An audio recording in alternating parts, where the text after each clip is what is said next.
Boa noite, bem-vindas, bem-vindos e bem-vindos a mais uma live da Capivara Cafeinada. Meu nome é João Pedro, sou ex-competidor e ex-finalista do Nacional. É, Hoje ensinando aqui um pouquinho de maratona para vocês, né? Ensinando um pouquinho dos algoritmos que a gente estuda. Se você gosta desse tipo de conteúdo, fica aí mais um pouco depois, se inscreve aqui no canal, né? A gente faz essas lives, tenta fazer toda semana, nem sempre dá. Mas se você conferir no nosso canal, já tem um monte de outras lives também com treinamentos para maratona de programação. Então, se você gosta desse tipo de conteúdo, se inscreve lá, dá uma conferida nos outros vídeos, que eu tenho certeza que você vai gostar. Hoje nós vamos resolver o problema harmônicos interferentes, né, que caiu na última maratona de programação, essa agora de 2024 mesmo, na nossa primeira fase. Esse problema é um problema de busca completa. Eu vou trazer uma implementação aqui para vocês usando o backtracking, né, que é um algoritmo que resolve esse tipo de busca também. É um algoritmo que resolve de uma maneira um pouquinho ineficiente até. Então, eu recomendo para vocês olharem para esse problema, verem se vocês conseguem encontrar uma solução um pouquinho melhor depois que vocês verem a minha solução. Isso não vai ser tão difícil assim. A minha solução não está particularmente eficiente, mas eu achei que foi uma implementação mais didática que dava para trazer para vocês, dava para entender melhor o conteúdo. E é uma implementação que ela é fácil de implementar também. Então, se vocês estiverem ali no cenário de maratona de programação, onde você tem que implementar tudo o mais rápido possível, o backtracking é uma opção muito boa para fazer isso, né? Justamente por ser rápido de implementar.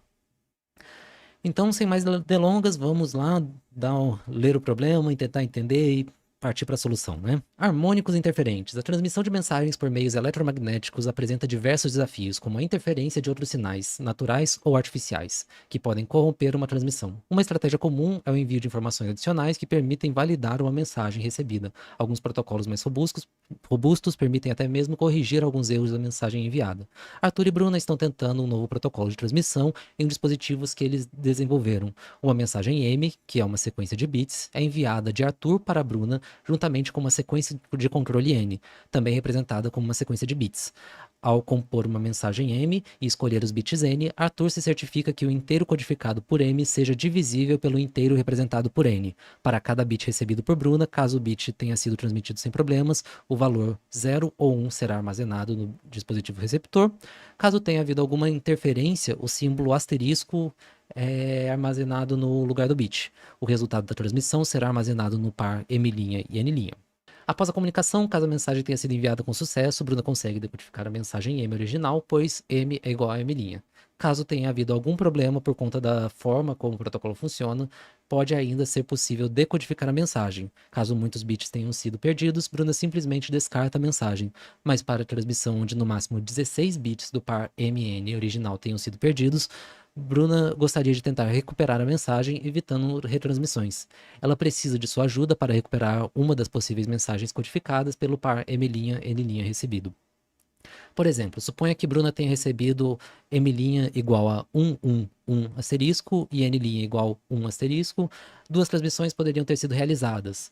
M igual a 1111 com N igual a 11. Neste caso, os números 15 e 3 estão representados em MN, respectivamente. Ou M igual a 110 com N igual a 10. Neste caso, os números 14 e 2 serão representados em MN, respectivamente. A sua tarefa é, dada a representação das informações recebidas, encontrar uma mensagem M que possa ter sido enviada por Arthur. Caso mais de uma mensagem exista, você pode imprimir qualquer mensagem que possa ter sido transmitida por Arthur. A primeira linha da entrada conterá uma sequência de caracteres representando M', com 1 menor ou igual ao tamanho de M', menor ou igual a 500, e a segunda linha da entrada conterá uma sequência de caracteres representando N', com 1 menor ou igual ao tamanho de N', que é menor ou igual a 16. Todos os caracteres N' e M' serão 0, 1 ou asterisco. No final, nunca haverá mais de 16 caracteres asteriscos na entrada.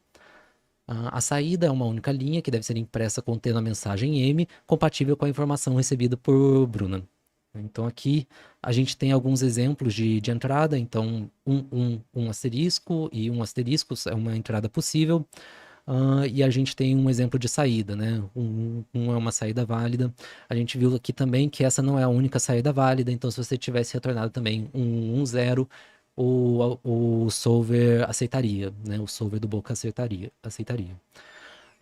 Aqui a gente tem mais uma entrada também, então 1, 0 asterisco, asterisco, e n vai ser igual a 1, 1.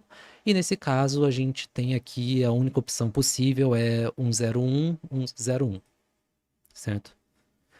Então, como é que a gente vai resolver esse tipo de problema aqui? E aí, vamos passar aqui então para a resolução. Então, eu falei para vocês que a gente vai resolver isso aqui com backtracking. E aí, para a gente começar a entender um pouquinho do backtracking, eu queria que a gente passasse aqui nesse quebra-cabeça, né? Nesse labirinto. Eu queria perguntar para vocês assim, como que a gente resolveria esse labirinto, né? Particularmente, como que você deixaria um computador resolver esse labirinto? E aí, o que a gente pode fazer é, vai andando e ver se você encontra uma parede, né? Primeira coisa que a gente vai fazer. Então, vamos fazer o computador andar aqui. Então, ele andou, andou, andou, ficou preso, encontrou uma parede. Nesse caso, o que que a gente faz para resolver esse tipo de problema? A gente pode simplesmente ver que a gente encontrou num caminho sem saída. E como a gente entrou num caminho sem saída, a gente dá um passo para trás e tenta encontrar um outro caminho. Então aqui eu dei um passo para trás, no caso aqui não tem outro caminho, então eu dou mais um passo para trás. Aqui eu vejo que tem um outro caminho disponível, então eu posso dar seguida com o meu caminho, né? Então vou, continuo, continuo, continuo, continuo, e encontro a solução para o meu labirinto aqui dentro desse jogo. E esse algoritmo aqui é basicamente a ideia do backtracking. Então, quando a gente está falando de backtracking, o que que a gente quer fazer? Como é que a gente vai resolver os nossos problemas? A gente vai começar construindo a solução. Então, começa a construir a solução e eu escolho um caminho para seguir. Depois que eu escolhi esse caminho para seguir, eu pergunto: deu bom? Né? Consegui resolver? Dá para eu seguir construindo daqui? Se sim, eu pergunto: terminou? Já cheguei no final do meu caminho? E se sim, eu termino tudo, né? Encontrei minha solução. Mas, se eu não terminei ainda, o que que eu faço? Eu continuo aqui e eu continuo escolhendo algum caminho para eu seguir. Continuo procurando lugares ali. Só que e se deu ruim, né? Se não deu bom, eu volto um passo daquele passo que eu dei e eu continuo seguindo um caminho para seguir a partir daqui. Então, isso aqui é o nosso backtracking, né? Eu vou construindo a nossa solução, vou seguindo passo a passo. A hora que eu vejo que não deu certo, que acabou ali o caminho, eu consigo voltar e resolver esse problema. Eu consigo voltar e escolher um outro caminho. E aí, o backtracking é uma das formas, não é a única forma, mas é uma das formas onde a gente consegue fazer uma busca completa. Então, o que que eu tô querendo buscar aqui, né? O que que eu tô falando aqui? Ah, vamos fazer uma busca completa, mas o que que eu tô procurando? Eu tô procurando uma sequência de zeros e uns que vai preencher aqueles meus asteriscos, e conforme eu coloco essa sequência de zeros e uns, ela vai satisfazer aquelas minhas restrições, onde o meu n ele tem que dividir o meu m.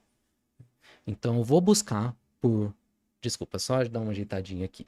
Mas eu vou buscar por todos os meus casos de. Todos os meus possíveis zeros e uns ali, para encontrar uma solução onde o meu algoritmo vai chegar ali né, numa solução boa, onde o meu algoritmo vai me dar algo que satisfaça aquele valor.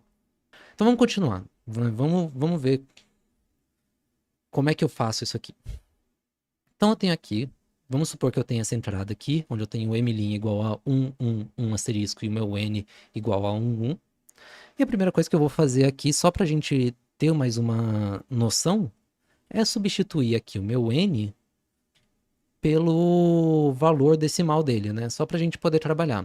Não precisava fazer isso, mas aqui como eu já tenho o meu n, eu vou substituir aquele por 3. E vamos reservar ele ali no lado pra gente, só pra gente saber qual que é o nosso n, e vamos focar aqui no nosso m', que é o que a gente tá querendo resolver. Então, pro meu m', o que que eu começo ali? Eu vou começar tentando resolver aqui preenchendo com 0. E aí eu vou ver aqui que o quê? Eu vou ver que isso aqui vai ser igual a 14. E eu vou me perguntar, 14 é divisível por 3? 14 não é divisível por 3. Então, na hora que eu vejo isso, eu vejo que essa resposta está errada, eu volto e tento a próxima resposta. Qual que é a próxima resposta? É trocar o asterisco por 1. E aí, se eu troco o asterisco por 1, eu chego em 15. 15 é divisível por 3. E como 15 é divisível por 3, eu sei que essa... Opa! Eu sei que essa é a minha resposta certa. Então é assim que a gente constrói. E é isso que eu vou fazer para todos os meus números. Então, quando eu chego aqui e eu tenho um número que é 1, 1, asterisco e todo o resto, eu vou tentar um caminho onde eu coloco um 0 ali. Se eu não conseguir resolver colocando um 0 ali, o que eu vou fazer? Eu vou colocar um 1 ali e tentar resolver a partir dali. E aí eu faço isso, eu vou chegar na resposta final. E qual que é a complexidade desse algoritmo? Né? Esse algoritmo ele é um pouquinho pesado, que ele vai ser 2 elevado a n, onde n vai ser o nosso número de asteriscos ali. Então, é um pouquinho pesado porque a gente tem que percorrer todos os nossos n's, todos os nossos asteriscos. Só que a gente só tem 16 asteriscos. Então, 2 elevado a n, ele tá ali em, né, 65.500, né? Então, ele é um valor que ele cabe dentro daquele nosso limite de 10 oitava. Ele tá bem dentro daquele nosso limite de 10 oitava e a gente consegue resolver a partir disso, fazendo essa busca completa. Só que a gente tem mais um problema. E esse problema é que o nosso M é muito grande, né? Para ser mais específico, a gente tem ali 500 bits para o nosso M. Então, a gente não consegue simplesmente testar se o nosso M é divisível ou não por N. Então, a gente até consegue montar aqui o nosso M, né? A gente faz aqui o nosso algoritmo de backtracking, a gente monta o nosso M, só que na hora de testar se o nosso M é divisível por N, a gente tem que o nosso M é muito grande e a gente vai ter um probleminha para resolver aqui. Só que o que eu sei? Né? Então, eu quero calcular aqui M mod N, então eu quero calcular o resto da divisão de M por N. E eu sei que o meu M, ele vai ser composto por A0 vezes 2 elevado a 0, mais A1 vezes 2 elevado a 1, e assim por diante, né, para cada um dos bits. Então, A0 ali é o nosso bit menos significativo, né, seria o nosso bit mais à direita, A1 seria o nosso segundo bit, né, da direita para a esquerda, e assim por diante. E a gente chega que, assim como na base decimal a gente substituiria o 2 aqui por 10, na base binária a gente tem ali que a base é 2 e a gente vai multiplicando isso pelo expoente. Então, para eu calcular m mod n, eu sei que eu preciso somar ai vezes 2 elevado a i mod n para cada um desses valores. E o que eu sei disso aqui? Bom, eu sei que ai vezes 2 elevado a i mod n é a mesma coisa que ai mod n e 2 elevado a i mod n. Né? O nosso ai, ele é fácil pra gente, a gente consegue calcular isso. Ele é 0 ou 1, então ele cabe na memória. E o nosso 2ai mod n, isso aqui a gente pode ir construindo, né? E aí ele vai, conforme a gente vai construindo isso iterativamente, nosso 2 elevado a i mod n nunca vai passar de n. E o nosso n a gente sabe que ele só tem 16 bits, então o nosso n a gente não precisa muito, a gente não precisa se preocupar muito com isso. E aí, como é que a gente vai implementar isso aqui então, né? Então, vamos passar para a nossa implementação? Então, aqui eu tenho a nossa implementação, né? Isso aqui, para quem já conhece da maratona, né? Esse include bits, std, C++, isso aqui é truque de maratona, não usa, né? Nem isso aqui fora da maratona de programação, né? Você nunca quer usar variáveis globais e você nunca quer usar essa bits, std, C++.h, porque isso aí, na verdade, é só um monte de biblioteca já pré-compilada que você vai incluir um negócio gigantesco no seu binário, e que você não vai estar usando. Mas para um contexto de maratona, isso aqui é muito útil porque você só precisa colocar um include ali em cima e ele já inclui tudo que você precisa incluir. E vamos para a solução em si. Então, a nossa primeira função aqui, ela vai ser a nossa função, opa, que ela calcula o nosso m mod n. Então, o que eu vou fazer aqui, né? Eu tenho aqui qual que é o resto da divisão, E eu tenho aqui a nossa base, que a gente vai começar com 2 a 0, que vai ser o nosso primeiro item ali, o nosso primeiro bit. A gente vai estar multiplicando por 2 a 0. E aí eu tô usando aqui uma string para representar o meu m, né? Então aqui eu tenho esse mstr, que vai ser a nossa string, com todos os bits. E eu vou iterando aqui, bit a bit. Só que eu vou iterando do final para o começo, né? Porque eu quero iterar da direita para a esquerda, né? A gente escreve os nossos números sendo que o da direita é o menos significativo. Então, se o da direita é o menos significativo, eu quero que esse da direita, quero passar por ele primeiro, que vai ser o nosso A0 ali. E aí eu atualizo aqui o nosso resto da divisão. Isso aqui é o nosso A0, né? Então eu estou falando aqui qual que é a posição na nossa string, subtraio ali o caractere 0 só para a gente poder transformar isso aqui de caractere para número. E eu vou te multiplicar pela base, que a base vai ser exatamente aquele nosso valor de 2 elevado a i módulo n, né? Então a gente já está fazendo aqui o módulo n para a gente não passar do n aqui no nosso cálculo, a gente não ter problema de memória com o nosso 2 elevado a i. E nessa linha aqui, eu já atualizo qual que vai ser o nosso 2 elevado a i módulo n. Então, como eu falei para vocês, a gente vai construir isso aqui iterativamente. Eu estou simplesmente multiplicando por 2 de novo, de novo, de novo. E conforme eu vou fazendo isso, eu calculo 2 a 0, 2 a 1, 2 a 2, 2 a 3. Tudo isso módulo n. E aí, fazendo dessa forma, a gente nunca passa do valor de n aqui. Retorno o nosso resto. Aqui eu consigo verificar se o nosso n divide ou não o nosso m. E aí vocês podem ver que eu estou armazenando aqui um n como uma inteira, como um inteiro mesmo. Isso é porque o nosso n só tem 16 bits, então eu converto ele para inteiro. E aqui está a nossa função que resolve o nosso problema. Então, como eu falei para vocês, eu vou resolver isso aqui com backtracking.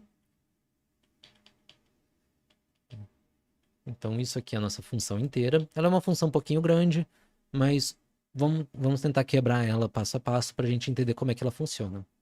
Então, vou ter aqui dois índices, né, i e j, que vão ser os índices tanto na string m quanto na string n. E aí eu tenho o nosso n aqui, que ele vai estar guardando o valor que eu estou usando para o n nas nossas computações. Então, a primeira coisa que eu começo aqui é vendo se o nosso i, ele tá dentro ali da nossa string, né? Então, se a gente já percorreu a nossa string toda, nossa string m toda ou não. E aí, percorrendo essa string m, o que que eu faço? Eu olho ali para a string, e se eu não tenho um asterisco naquela posição, eu simplesmente passo para a próxima posição da minha string. Mas se eu tenho esse asterisco ali nessa solução, então aí eu tenho que começar a usar o backtracking. Então a primeira coisa que eu vou fazer é substituir aquele valor por um zero e ver se eu consegui resolver ou não. Se eu conseguir resolver, eu retorno já verdadeiro, porque eu consegui resolver. Mas se eu não conseguir resolver, o que que eu vou fazer? Eu vou continuar a nossa função. E aí, para continuar a nossa função, a primeira coisa que eu vou fazer é substituir aquele valor ali por 1 e tentar resolver assim. Então, substituo aquele valor por 1, eu vejo qual que é o próximo passo, e se eu conseguir resolver trocando aquele valor por 1 ou não, trocando aquele valor por 1, eu retorno o verdadeiro.